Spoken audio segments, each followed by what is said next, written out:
আমি ক্লাস 8-এ পড়ি। আমি আমার পড়াশুনোর ফাঁকে ফাঁকে আমার মার কাজে সাহায্য করে দেই। আমার মা নদীতে পাতা তুলতে যায়, আমিও আমার মার সাথে যাই। এই সময় চৈত্র বৈশাখ মাসে যখন হাওয়াটা জোরে হয় তখন নদীর জলের লেভেলটা বেড়ে যায়। আর তখন ঘন জঙ্গলে যে পাতাগুলো পড়ে সেগুলো ভেসে আমাদের এদিকে আসে। আমি আর আমার মা আরও অনেকে এখানে ওই পাতাগুলো তুলি ও রাস্তার পাশে রেখে দেই। শুকনো হলে আমি আমার মা দুজনে গিয়ে তুলে আনি পাতাগুলো, বাড়িতে নিয়ে আসি।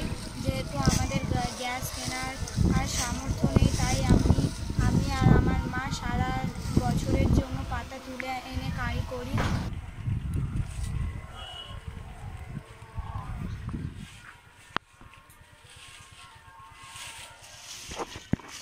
আর আমার মা সারা বছর ওই পাতা দিয়ে জাল দেয়।